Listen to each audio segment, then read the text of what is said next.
దేవుని పరిశుద్ధ నామమునకు మహిమ కలుగునుగాక. మరలా ఈ ఉదయకాలమున దేవుని వాగ్దానమును జ్ఞాపకం చేసుకొనుటకై ప్రభు ఇచ్చిన మహాకృపను బట్టి ఆయనకే ఘనత, మహిమ, ప్రభావములు కలుగునుగాక.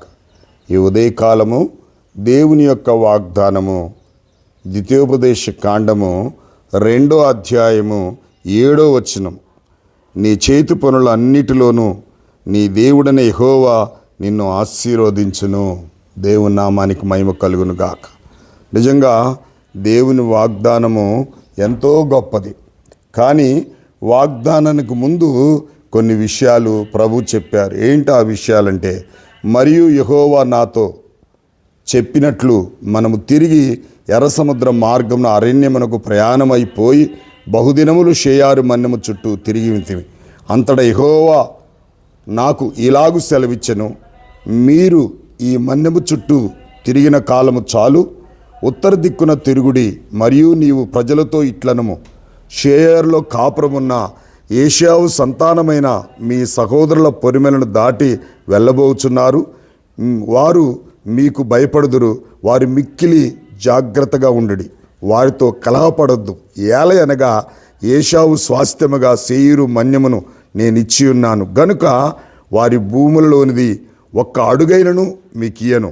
మీరు రూకలిచ్చి వారి యొద్ద ఆహారము కొని తినవచ్చును, రూకలిచ్చి వారి యొద్ద నీళ్లు సంపాదించుకొని త్రాగవచ్చును. నీ చేతుల పనులన్నిటిలోనూ నీ దేవుడైన యెహోవా నిన్ను ఆశీర్వదించును. ఈ గొప్ప అరణ్యములో నీవు ఈ 40 సంవత్సరములు సంచరించిన సంగతి ఆయన ఎరుగును. నీ దేవుడైన యెహోవా నీకు తోడై ఉన్నాడు, నీకేమీ తక్కువ కాదు. దేవుని నామానికి మహిమ కలుగునుగా. దేవుడు వాగ్దానం ఇచ్చాడు అంటే, దేవుడు ఆజ్ఞల ప్రకారంగా జీవించినప్పుడు ఆయన ఏమీ తక్కువ చేయడు. నిజంగా మోషేను పిలిచిన విధానం, మోషేను ఎన్నుకున్న విధానం, మోషేను నడిపించిన విధానం, మోషేకు దేవుడిచ్చిన ఆజ్ఞలు, నియమాలు, కట్టడలు అవన్నీ కూడా నువ్వు అనుసరించి నడుచుకోవాలి.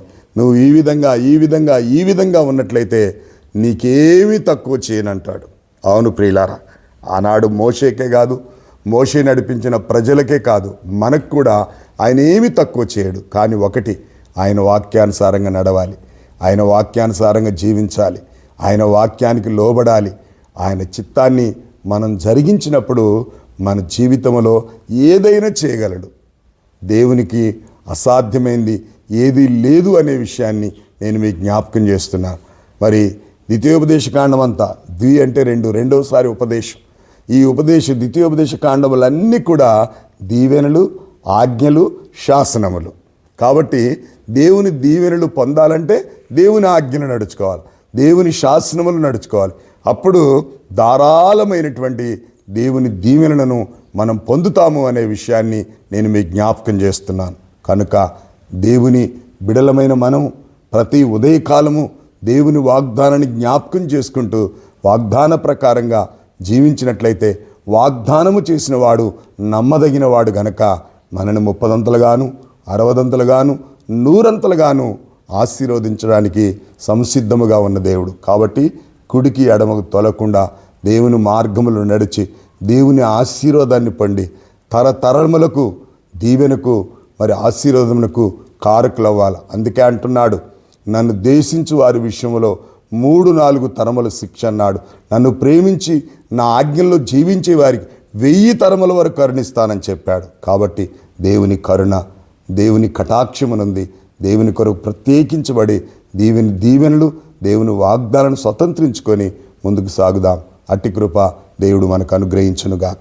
పరిశుద్ధుడైన మా తండ్రి, కృపగలిగిన మా యేసయ్య, నీకు వందనాలు. నీ చేతి పనులన్నిటిలో నేను నిన్ను ఆశీర్వదించుని మాట్లాడినటువంటి దేవుడు. అవును ప్రభా, నువ్వు ఆశీర్వదించావు, నువ్వు బలపరిచావు, నడిపించావు. నీళ్ళు లేనప్పుడు నీళ్ళు ఇచ్చావు, ఆహారం లేనప్పుడు ఆహారం ఇచ్చావు తండ్రి, వెలుగు లేనప్పుడు వెలుగునిచ్చినావు తండ్రి. నిజంగా నీ ఆజ్ఞలు, నీ శాసనం నడుచుకున్న ప్రతి ఒక్కరిని నువ్వు పోషించి సంరక్షించి 40 సంవత్సరములు పోషించిన దేవుడు. అటు నీ మహాకృపను బట్టి నీకు మాత్రమే ఘనత, మహిమ, ప్రభావములు తెచ్చుకొనుమని యేసుక్రీస్తు నామములో అడిగి వేడుకొనుచున్నాను తండ్రి. ఆమేన్. దేవుని పరిశుద్ధ నామమునకు మహిమ కలుగునుగాక. ఈ ఉదయకాల వాగ్దాన్ని ఎత్తిపట్టి స్తుతించి ఆరాధించి ఇతరులకు షేర్ చేసి వారిని మనము దేవుని దీవెనలకు పాత్రలు అవుదాం. అట్టి కృప దేవుడు మనకు అనుగ్రహించునుగాక. God bless you all.